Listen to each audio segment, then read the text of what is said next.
नमस्कार, आप देख रहे हैं आज तक। आपके साथ मैं हूं सईद अंसारी। बड़ी खबर इस वक्त आ रही है। उत्तर प्रदेश की सरकार को राहत मिली है। लॉकडाउन लगाने के हाई कोर्ट के फैसले पर सुप्रीम कोर्ट ने रोक लगा दी है।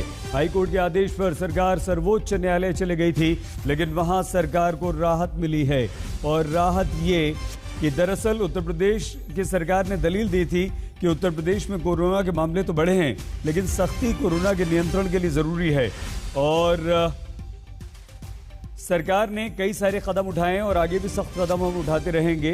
जीवन बचाने की हमारी कोशिश है, लेकिन हाईकोर्ट ने यह कहा था कि 5 शहरों में स्थिति बहुत ज्यादा खराब है। ये शहर प्रयागराज, लखनऊ, वाराणसी, कानपुर और गोरखपुर हैं, जहां तुरंत लॉकडाउन लगा देना चाहिए। लेकिन उत्तर प्रदेश की सरकार ने हाईकोर्ट के इस फैसले को मानने से इनकार करते हुए इसके खिलाफ सुप्रीम कोर्ट में अपील कर दी थी, जहां सुनवाई हुई और सुप्रीम कोर्ट ने हाईकोर्ट के आदेश पर उत्तर प्रदेश सरकार के तर्क को ज्यादा ठीक मानते हुए ये आदेश दिया कि नहीं, इन 5 शहरों में लॉकडाउन नहीं होगा। संजय शर्मा हमारे संवाददाता के पास आपको सीधे लिए चलते हैं, जो इस वक्त कोर्ट के बाहर से मौजूद हैं। क्या कुछ और कहा संजय अदालत ने? क्यों नहीं लगेगा लॉकडाउन? अदालत का तर्क क्या था? अदालत ने कैसे राहत दी यूपी की सरकार? अदालत ने सबसे पहले तो सीनियर एडवोकेट नरसिम्हन को इस मामले में अमाइकस क्यूरे नियुक्त किया है। अमाइकस क्यूरे न्याय मित्र होते हैं जो अदालत को ये बताते हैं कि इस समय मतलब इस पूरे मामले को डिसाइड करने में न्याय मित्र एक तरह के रिसर्चर की भूमिका निभाते हैं और ये बताते हैं क्या किया जाना चाहिए। फिलहाल दोनों पक्षकार अपनी अपनी अपील दे रहे हैं। एसएलपी यहाँ पर दाखिल की कर इसमें बताया क्या, तुषार मेहता जो सॉलिसिटर जनरल हैं, उन्होंने उत्तर प्रदेश सरकार की वकालत की और उन्होंने यहाँ पर कहा कि बहुत सारे ऐसे उपाय हैं जो किए जाने हैं। अगर लॉकडाउन कर दिया जाए तो उसमें प्रशासन को वो सारे एहतियाती उपाय और इंतजामात करने में बहुत मुश्किल आएगी। लिहाजा ज़रूरी है कि सबसे पहले तो इस लॉकडाउन को अंतरिम राहत देते हुए इस लॉकडाउन पर रोक लगाई जाए, क्योंकि सरकार इसमें बहुत सारे एडमिनिस्ट्रेटिव काम है जो करने हैं, बहुत सारे उपाय करने हैं।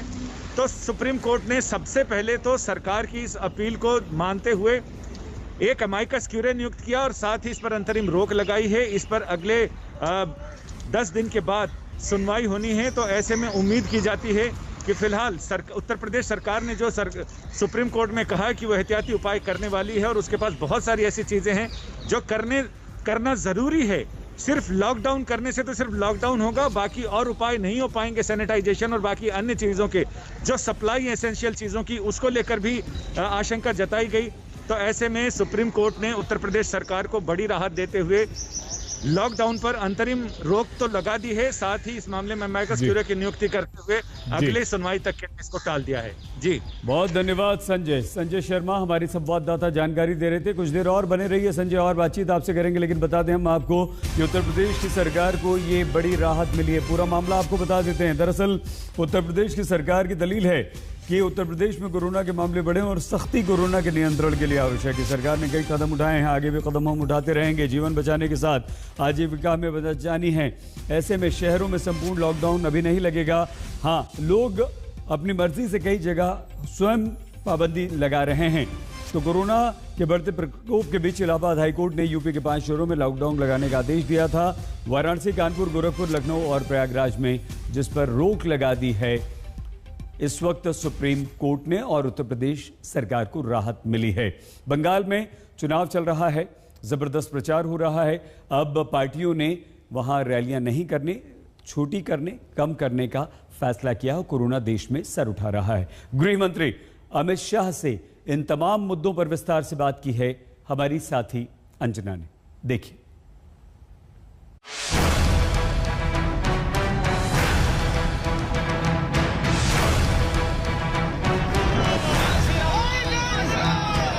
दीदी की विदाई 200 से ज्यादा सीटों के साथ करनी है। जय श्री राम का नारा खूब गूंज रहा है यहाँ पर। बंगाल की जनता का नारा बना है। चुनाव कराना हमारे हाथ में नहीं, चुनाव आयोग करा था। महाराष्ट्र सरकार लगातार कह रही है कि आपने भेदभाव किया है उनके साथ। मैं नहीं मानता किसी भी राज्य के साथ भेदभाव हुआ है।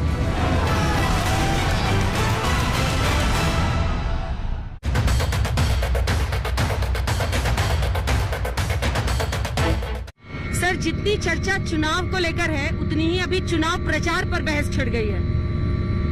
उनका ये कहना है कि कोविड की इन परिस्थितियों में चुनाव हो रहा है। राहुल गांधी कह रहे हैं पश्चिम बंगाल में अब रैली नहीं करेंगे, ममता बनर्जी कह रही है कम करेंगे, लेकिन बीजेपी कर रही है, अमित शाह आज भी लगे हुए हैं। इस पर क्या कहें? देखिए, सबसे पहले राहुल जी ने सार्वजनिक करना चाहिए कि इनकी कितनी रैली लगी थी जो उन्होंने कैंसिल करी। मेरे पास तो कोई लिस्ट नहीं है। और जहां तक भारतीय जनता पार्टी भी निर्णय करेगी, परंतु चुनाव कराना हमारे हाथ में नहीं है, चुनाव आयोग कराता है। और दूसरा, चुनाव आयोग के पास भी कोई ऑप्शन नहीं था, क्योंकि हमारे संविधान में वैक्यूम की कोई स्थिति का प्रोविजन ही नहीं। जब किसी भी विधानमंडल या संसद की समय सीमा समाप्त होती है, उसके पहले दूसरा विधानमंडल चुनना कॉन्स्टिट्यूशनल प्रोविजन है, तो इसको अदरवाइज नहीं लेना चाहिए। परंतु भारतीय जनता पार्टी ने आज मीटिंग रखी है, हम लोग कुछ निर्णय करेंगे तो आपको ऑटोमेटिकली मालूम पड़ेगा। तो आप लोग भी इस पर विचार कर रहे हैं कि अब प्रचार को रोकना बेहतर होगा? देखिए, पार्टी इस पर विचार कर रही है, आज मीटिंग भी रखी। सर, ये तीनों के बाकी के फेज को एक साथ कर लें, ये भी सुझाव उन्होंने दिया था, क्या ये मुमकिन हो पाएगा?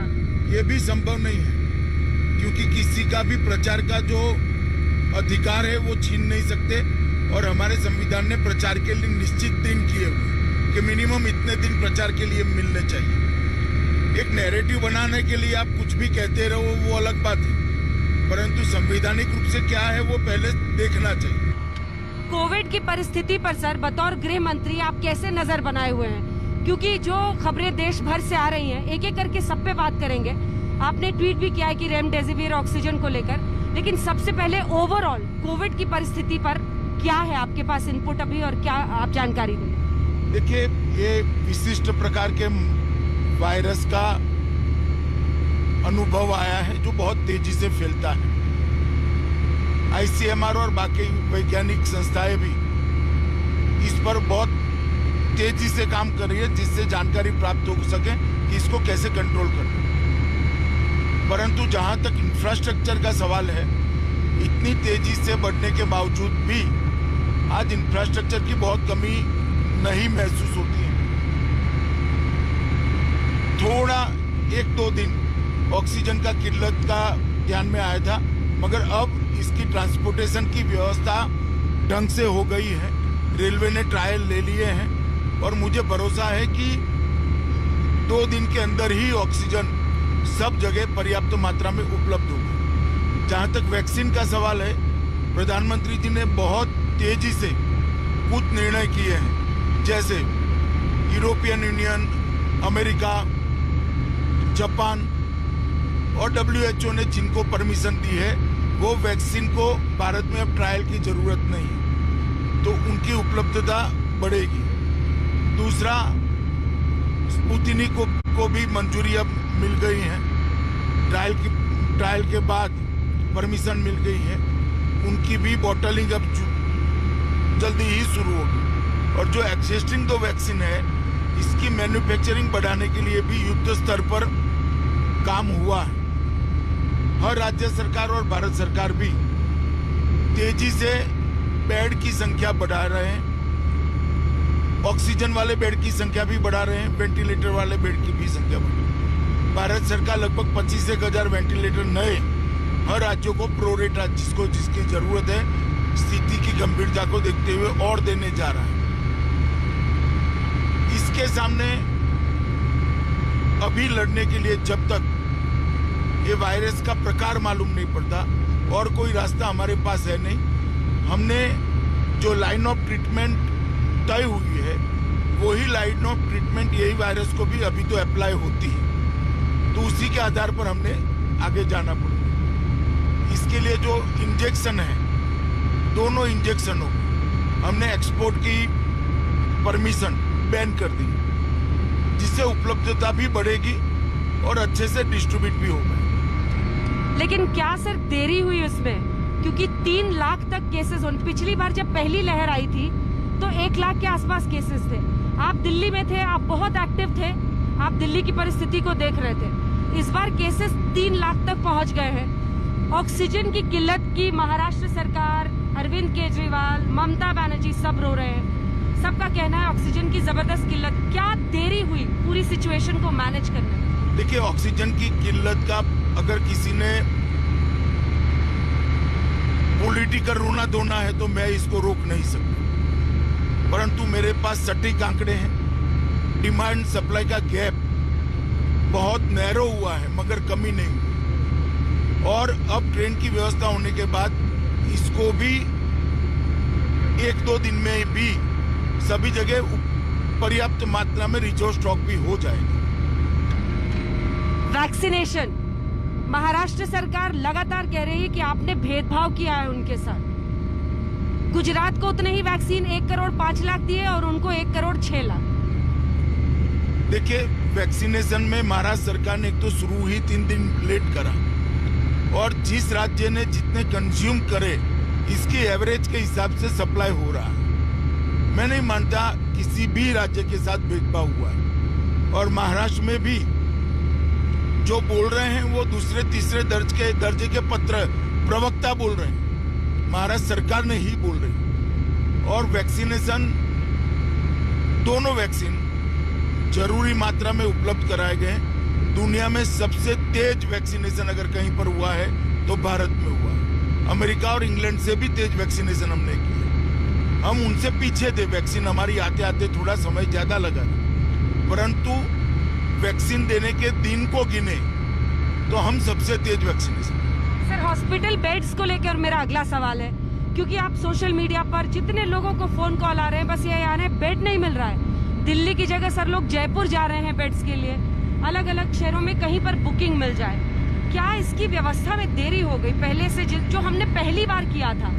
आप भी दिल्ली के अस्पतालों में घूम रहे थे, पहली बार जो हमने तैयारी की थी एक्स्ट्रा बेड्स लगाकर, उसमें कहीं पर थोड़ी कमी रह गई 3-4 दिन में। नहीं, कमी कोई नहीं रही है। वायरस तेजी से फैलने वाला वायरस, हमने चीजों का एनालिसिस कर लोगों के सामने रखना चाहिए। पैनिक हो इस प्रकार की कोई बात नहीं करनी चाहिए। वायरस तेजी से फैल रहा है, पहले वायरस इतनी तेजी से नहीं फैल रहा था, इसी के कारण ऐसी भ्रांति हुई।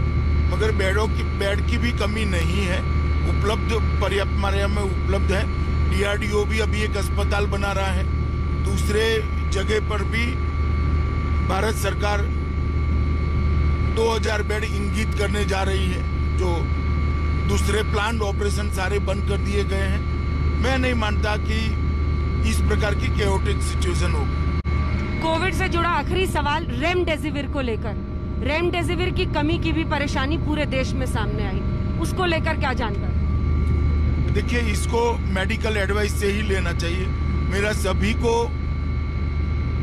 अपील है कि जब तक आपका डॉक्टर इसको एडवाइस न करे आप मत लीजिए, इससे शरीर को नुकसान भी हो सकता है, और किसी ने बेजा स्टॉक भी नहीं रखना चाहिए, चाहे अस्पताल हो चाहे कोई अपने घर में रखे। पर्याप्त मात्रा में हमारे पास इंजेक्शन है, और एक्सपोर्ट बंद होने के बाद इसकी कोई कमी नहीं है।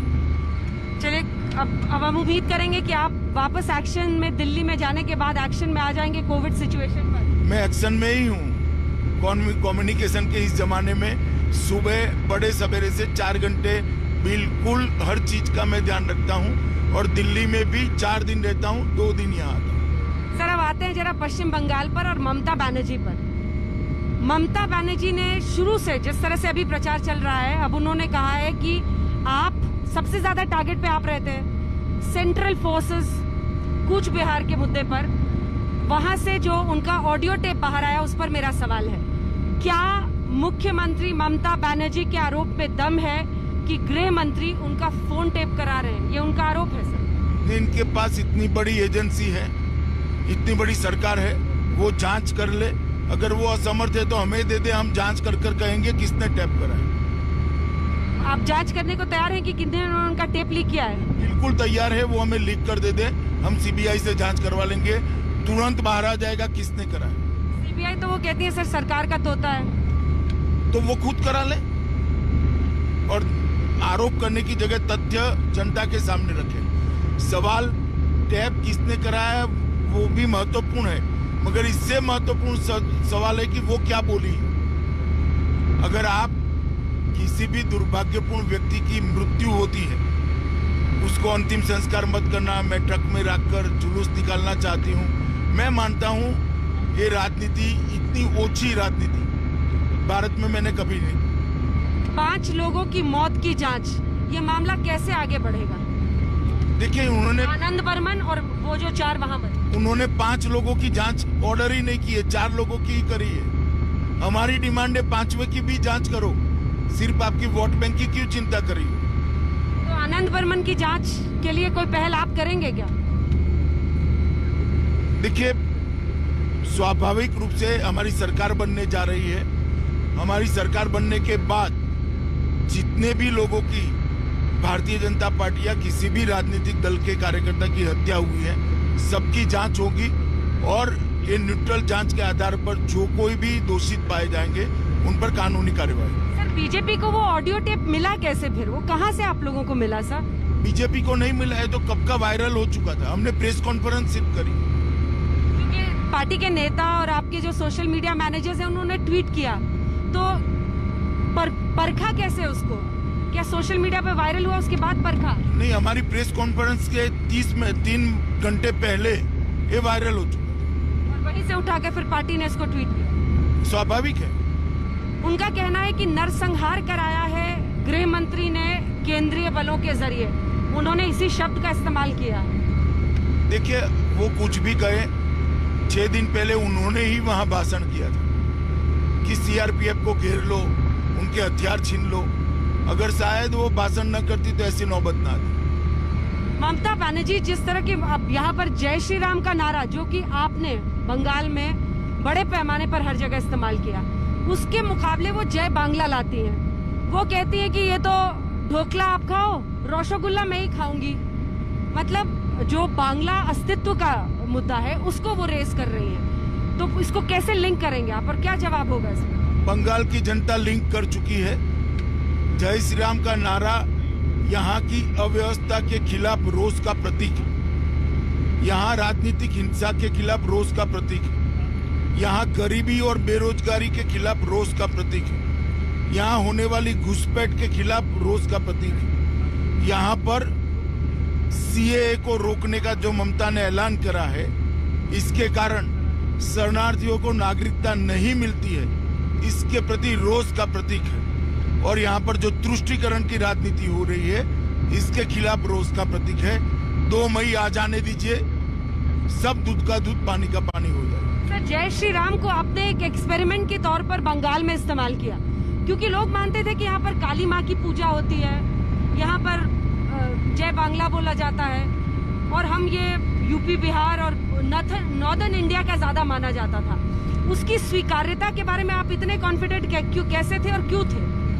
देखिए जो बंगाल को नहीं जानते हैं वो ऐसा सोच सकते हैं। यहाँ सैकड़ों सालों से वैष्णव परंपरा बहुत प्रमुख रही है। ये चैतन्य महाप्रभु का बंगाल है। यहाँ पर वैष्णव परंपरा के लिए कभी छुआछूत नहीं रही। लेकिन ढोकला और रसगुल्ला वाले बात पर आपका क्या जवाब होगा कि आप लोग बाहरी लोग हैं, आप तो कोविड लेकर आ रहे हैं यहाँ पे? मुझे लगता है इसका जवाब बंगाल की जनता को ही देना। आपको लग रहा है कि 200 सीटें आएंगी? आपने 122 अभी से ही दे दी है सर। 180 जो वोटिंग हुई है, 122। ममता दी कहती है कि इनको सब पता होता है, ईवीएम इनके कंट्रोल में। चलिए यही ईवीएम से वो 2011 और 2016 में जीती। उस वक्त तो शपथ ले ली उन्होंने। जब अब हार रहे हो तो मुझे लगता है ईवीएम को दोष नहीं देना चाहिए। सर मुस्लिम तुष्टीकरण के सवाल पर हमेशा आपने घेरा है उनको, लेकिन फिर ये तमाम पार्टियां कहती हैं कि आप मेजॉरिटी अपीसमेंट करते हो, आप जो बहुसंख्यक है उसका तुष्टीकरण करके आप जीतना चाहते हो। हमने कोई तुष्टीकरण, मोदी जी ने गैस के सिलेंडर दिए, जो माइनॉरिटी के लोगों को मिलना था उनको मिला ही। हमने घर दिए गरीबों को, तो माइनॉरिटी वालों को मिला ही है। हमने प्रधानमंत्री आयुष्मान भारत योजना लाए, तो माइनॉरिटी मेजोरिटी दोनों को मिला है। किसान को 6,000 रुपया मिलता है, तो माइनॉरिटी मेजोरिटी दोनों किसान, हमने तो कभी कोई अपीसमेंट नहीं किया। मगर जब आप माइनॉरिटी का अपीसमेंट करते हो तो मेजोरिटी ऑटोमेटिकली अलग थलग होती है। आज बंगाल में बहुत बड़ा वर्ग अपने आप को सेकंड ग्रेड सिटीजन मानता है। लेकिन ममता बनर्जी जिस तरह से प्रचार आगे ले जा रही हैं, उसमें उनका ये देखिए चंडी पाठ पढ़ती हैं, आप मंदिर 19-20 मंदिर भी गई हैं, तो उन्होंने कोर्स करेक्शन किया है, एक कोर्स करेक्शन। क्या आपको लगता है उससे फायदा होगा उनको और आपको नुकसान? नहीं, अच्छा ही किया, आगे पर उनके काम में भी आएगा, मगर इस बार लेट हो गया है। इस बार लेट हो गया है। नंदीग्राम में भी तो हुआ नहीं, नंदीग्राम में ही सर पहली बार उन्होंने चंडी पाठ पढ़ा था। अच्छी बात है, चंडी पाठ पढ़ा है उन्होंने, परंतु लेट हो गया। सर नंदीग्राम से ही शुभेंदु अधिकारी के मुद्दे पर आते हैं। शुभेंदु अधिकारी हो, अन्य नेता हो, मुकुल रॉय हो, ये आरोप लगता है कि आप सबको अपनी पार्टी में लाकर गंगा स्नान करा देते हैं, जिन पर भ्रष्टाचार का, नारदा शारदा कई आरोप भी लगे हो सर, उन सबका गंगा स्नान करा देते हैं। देखिए, हमने चुनाव के पहले इन लोगों को छोड़ा है और वो पार्टी छोड़कर हमारी आइडियोलॉजी और हमारी कार्य पद्धति और कार्य संस्कृति तीनों को स्वीकार कर हमारी पार्टी में आए। बंगाल की जनता को तय करने दीजिए। और दूसरी बात, हमारी पार्टी में आने के बाद हमने किसी के केस विड्रॉ नहीं करे, वो केस अदालत में ही पड़े हैं और अदालत को निर्णय करना है उसमें। सर आपने कुल मिलाकर अभी तक बंगाल में कितनी रैलियां कर ली हैं? क्योंकि मुझे लगता है पिछले 2 साल से आप सक्रिय हैं, इस बार में ही 70-80 के आसपास हो गए हैं।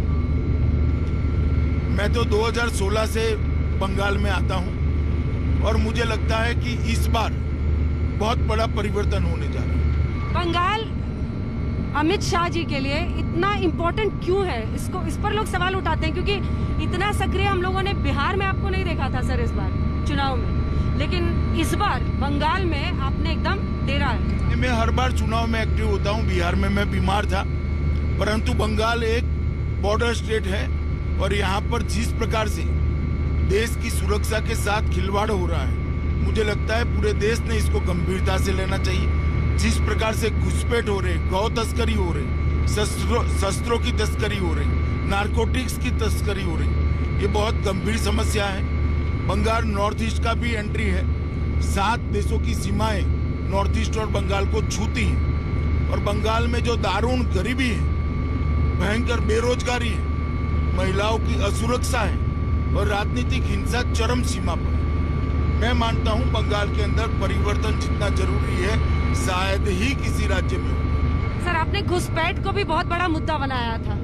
सीएए के जरिए आप शरणार्थियों को सिटीजनशिप देंगे, ये आपने कहा है कैबिनेट का पहला फैसला होगा, लेकिन घुसपैठ को कैसे रोकेंगे सर? उसकी तो कोई स्टार्ट, ये तो सिटीजनशिप देने का कानून है ना। देखिए, हमने आसाम में रोक कर बताया है, घुसपैठ सीट बीएसएफ से नहीं रुकता है, क्योंकि बॉर्डर बहुत जियोग्राफिकली कठिन स्थिति वाली बॉर्डर है। यहाँ नदी नाले हैं, पहाड़ है, जंगल हैं, बहुत सारी जगह पे फेंसिंग भी नहीं हो पाई, इस प्रकार की स्थिति है। जब तक बीएसएफ, जिला कलेक्टर और जिला एसपी तीनों मिलकर और स्टेट एडमिनिस्ट्रेशन एक इको सिस्टम नहीं बनाते हैं, तब तक घुसपैठ सार्थक तरीके से रोकी नहीं जा सकती। बीएसएफ अपना काम कर रही है, मगर स्टेट का जो इको सिस्टम है वो घुसपैठ कराने में अगर लग जाता है तो मैं मानता हूँ घुसपैठ कोई नहीं रोक सकता। घुसपैठ होने के बाद कौन कहाँ ठहरता है वो भी तो महत्वपूर्ण है।